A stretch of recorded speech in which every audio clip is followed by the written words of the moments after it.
opposed to is this type of tax that is completely unfair, a flat rate tax that impacts on those that is most needy in the most inappropriate way.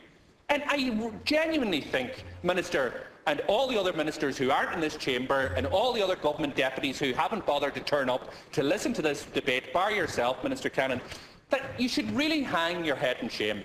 Like, have you no understanding of what people are going through? Have you not visited, because I'm sure it's not just in Donegal South West, the houses where you see in the door jams the cornflake package to try and stop the draft coming in, or underneath the windowsill where the cardboard box is there in the child's bedroom.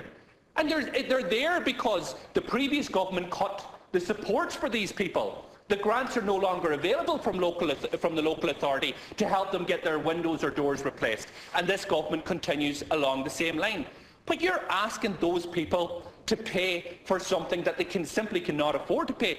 There's a moral question whether they should be paying it in the first instance, given the fact that this money isn't being used to assist the most disadvantaged people in this state, but it's actually to assist people that have no disadvantage in other states. And, you know, I'll put it on the record, and I'll say it time and time again. The 25th of January, Minister Cannon, 25th of January, unguaranteed, unsecured bondholder in Anglo-Irish Bank, €1.25 million is going to be paid out. On that one day, that one cheque would pay the household charge for 1.6 million households in this state for the next 10 years. This is all about choices, and do not blame the EU-IMF deal as a result of having to bring in this piece of legislation. Yes, I've listened to Fianna Fáil jump up and down, get hot under the collar about this household tax. We all know if they were still on that side of the House, they would introduce the exact same piece of legislation, because there's no difference between Fianna Fáil and Fine Gael, and now it seems no difference between them and the Labour Party. But the reality is, our party have met with the EU and IMF, and what they're interested in is the headline figure. They want to see the deficit reduced. They wanted to see it reduced by this amount. So it doesn't matter whether you take the 160 million in the form of a household charge, or whether you take it from other areas. So, for example, Minister Cannon... 1 minute left. How many? 1 minute. For example, I'll leave you with this here. If you want to tax property, if you want to go after property, let me say this here. The legacy property reliefs that your government are refusing to abolish, these reliefs, these allowances and reliefs that fueled the Celtic Tiger, that made many, many people millionaires but lumped the debts on our shoulders, if you were to abolish them, it would bring in twice as much as you want to bring in this household charge. So it would pay for it over the next 2 years, and you say it's only temporary. Minister, on the way up here, I was listening to Highland Radio, my local radio station, and I'll finish with this here.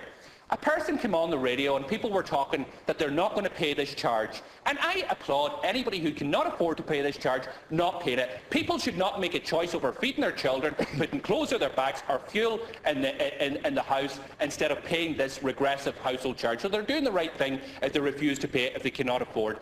But I listened to this individual come on the radio. He was 87 years of age.